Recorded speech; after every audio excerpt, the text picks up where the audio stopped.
simply overwhelmed by the love and emotions that you express on this occasion, Madam President and Mr. Chair of the Board and distinguished faculty and my student friends. It's a very touching moment for me. It's usually a touching moment. For me, it's a especially touching moment. Because suddenly I'm coming from another world. I got lost there. You bring me back to my real world. I feel so comfortable. That's where I belong to. That's where I enjoy being. And the campus always thrills me. By being with the faculty, with the students, with the challenges. This is an exciting world. And then you find your path. How to see things in a clearer way than it was before. That's what the university campus is all about. Taking challenges. Building future. Imagine. I put a lot of importance to the young people and the faculty and campus as a whole. Importance of imagination. I said everybody is telling you learn. That's fine, that's okay. But spend as much time as you do in learning. Imagine. Because imagination is the way which creates the world. If you imagine, I try to emphasize to the young people, if you imagine, it will happen. If you don't imagine, it will never happen. Because you didn't imagine it. So easy. I see imagination gives you the power to unleash yourself. Without that, you are stuck with the reality. Reality is not given. Reality is created. We create it. That's what the beauty of the university campus is. Create the next day, next world, where we are. And you don't realize it at the moment. It's fun, wonderful time being in the campus, making friends. But along the way, you're challenging. You're saying, why not? What about this way? And that make it happen. Because you said, why not? If you didn't ask that question, why not? We would have remained the way we were all the time. So that's what excites me when I come back to the campus, when I meet you, meet the young people. Remind me what I am, what I'm supposed to do. One question I raised when I first started teaching in Bangladesh. Said if the university is the reservoir of all the knowledge, that's what one description of the university. All the knowledge of the world is compressed into the university. If so, if all the knowledge is store, made a reservoir, the campus. How come you have so much power outside your door in Bangladesh? How come your knowledge doesn't spill over to them? Maybe your reservoir doesn't have anything. You're faking it. If there's a real thing, it should have come out. Solution would be long found. I said, there should be connection between the people who live outside the campus and the people who are practicing, learning, teaching within the campus. Now, there is distance. You don't want to pay any attention where you are located, who are people around you. Without them, knowledge has no meaning. Knowledge is for people. So you have people just one step outside your campus boundary. They don't know about what you do. You don't know what they do. That pained me. I tried to cross the boundary. My colleagues in the campus hated it. They thought you are devaluing yourself. You are a professor. Why should you be with the farmers or the laborers, the shipbuilders? You demean us. I said, no. I said, as a professor, as a teacher, that's my job, to find answers.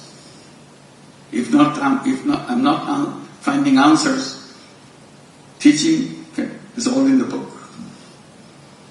You don't need a teacher. You need a teacher because he and she guides you. How can he and she guide you if he himself doesn't know anything? So that's where my journey began. Amazing thing. Gradually, I turned around. I was the teacher in the campus. And suddenly I find myself a student in the village. Every day I'm learning. Years later I found out that's the best university I ever been to. The village women taught me so much. Today, whatever I'm saying, whatever I'm doing, all inspired by them. And very simple thing about life. Simple questions.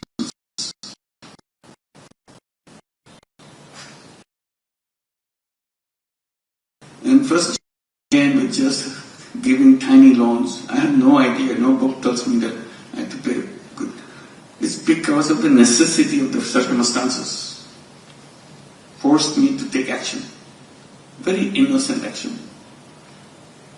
I didn't think it was an academic work I was doing.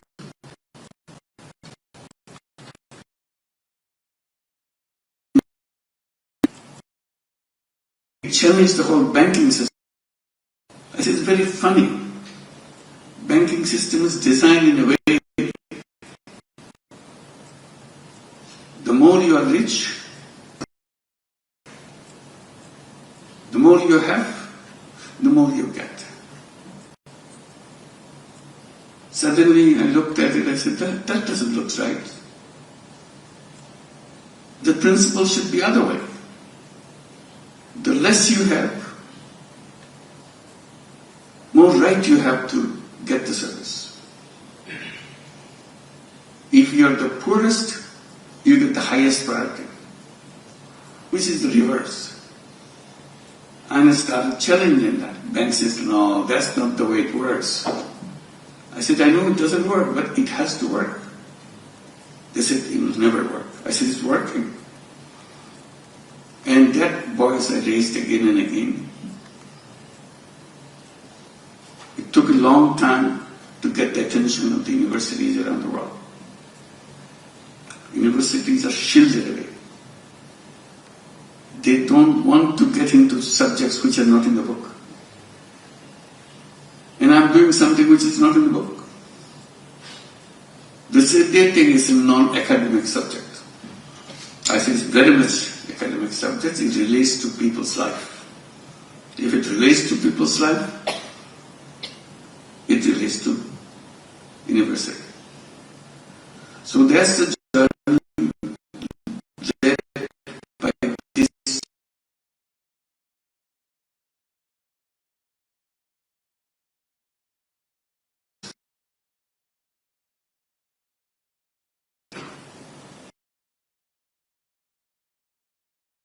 field and start talking.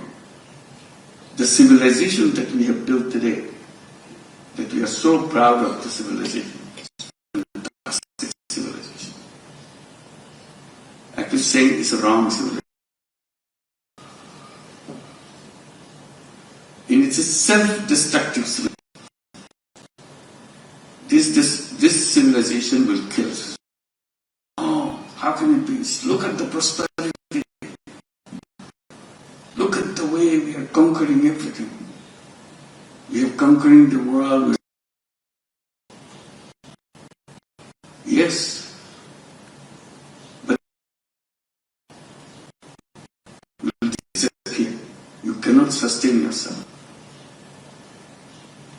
I give 3 reasons why we cannot.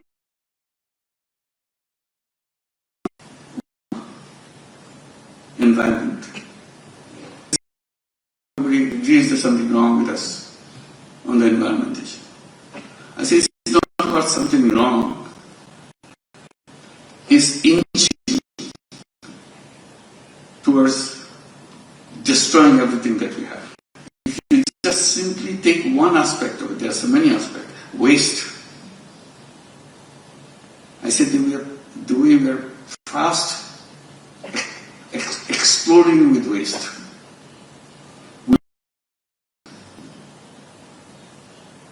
There will be no room for human beings, any other to take over. Every day we are creating waste. We are destroying life. I said this is one reason so powerful. Unless you can address that issue that we are going to save this planet, save the environment, we cannot survive. Second issue that this is alone is enough for destroying the civilization and us. The second one brought us into the civilization. We are so proud of it.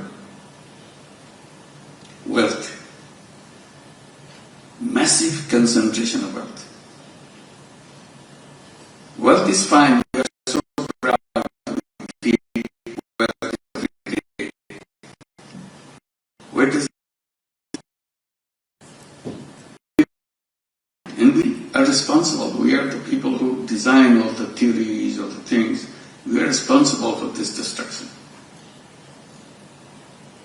We put in our economy the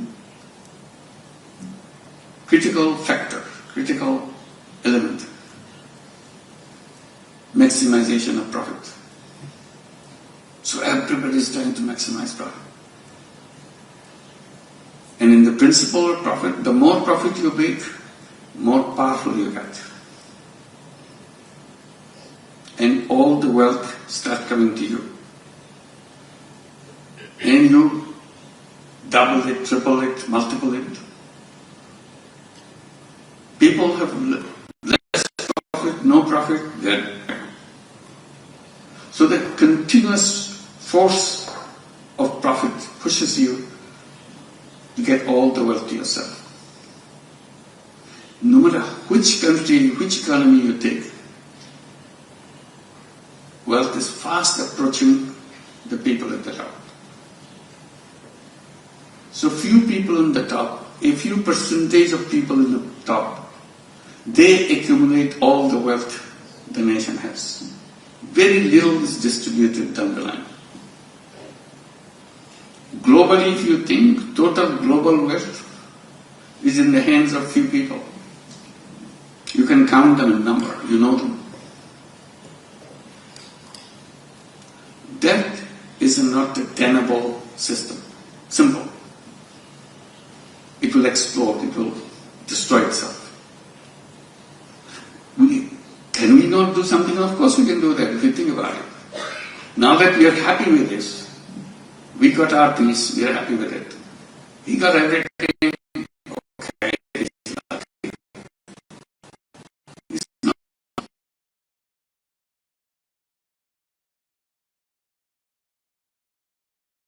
Every other people is smart as him.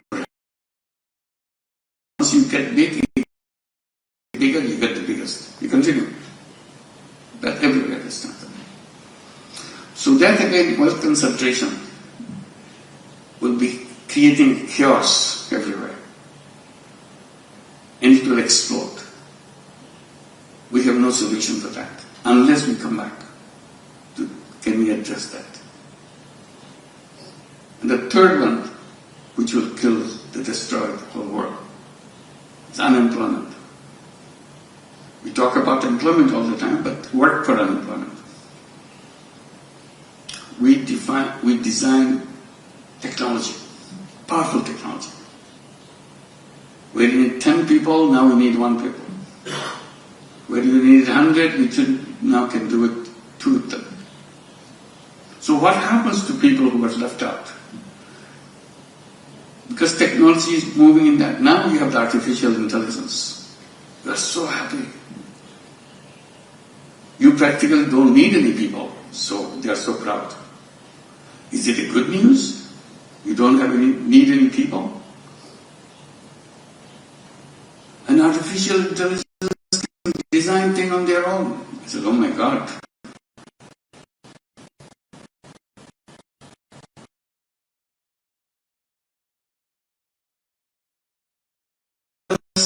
Me to do things. Make it easy for me to do things. I don't see artificial intelligence as a... Because I see that artificial technology is taking away my control on this. If the technology takes away control, he said, who are you? Artificial intelligence challenged me, who are you? So this led me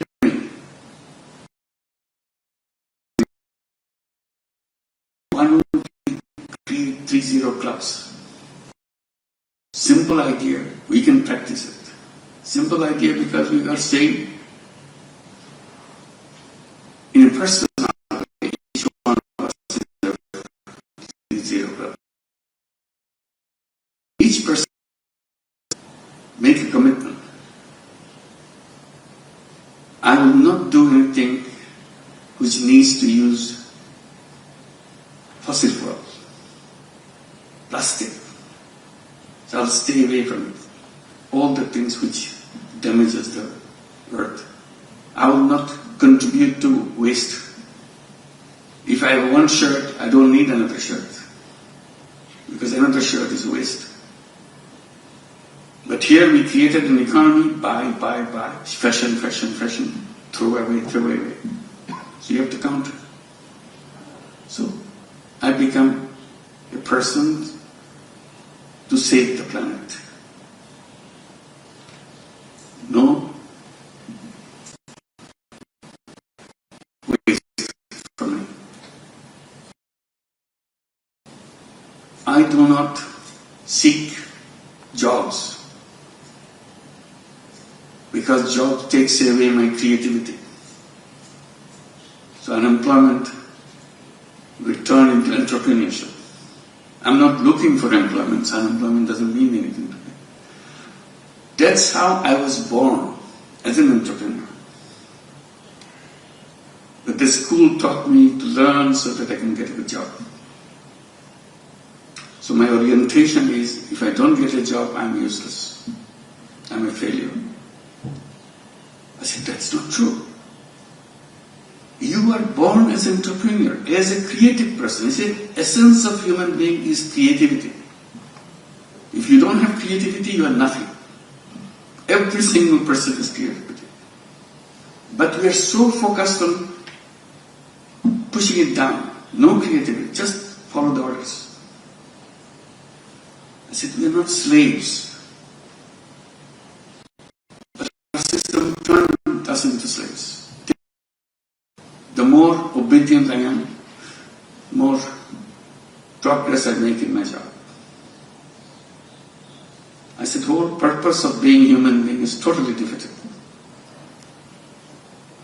So I've been entrepreneur. I can create the world that I want. So these are the 3 zeros. On top of it, another idea came and attached to it.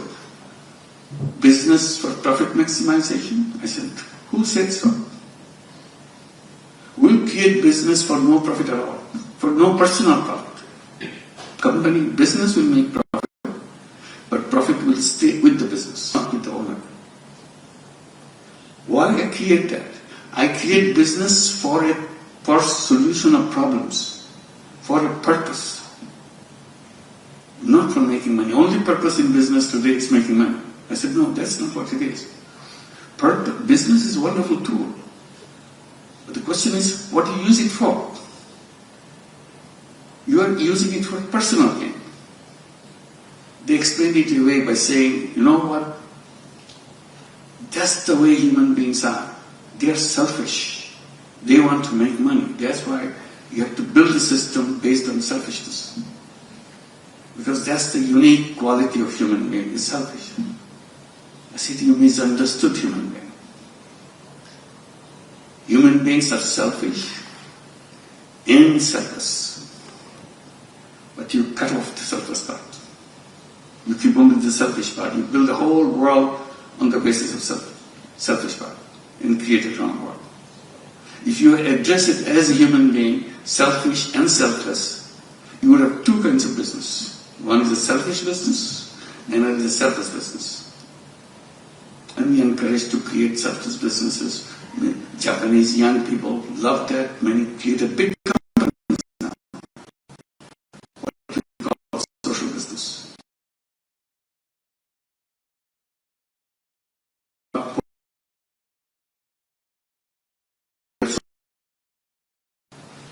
Trying to see how to solve problems in a business as a tool. Business is a very powerful tool, but the purpose has to be put in there, right purpose. So one thing led to another. And it all happened because of the interactions, because of the debate, because when I'm taking my students with me to address something, they're raising questions constantly, and I'm trying to find answer. For me, not for them, because I don't have the answer. When I have it, I say, shall we try this way? Maybe this will work. They say, this is fantastic. So whenever I come back to campus, as you did help me to do that, it's an amazing opportunity to look back and enjoy being in the campus. And thank you for giving me this opportunity.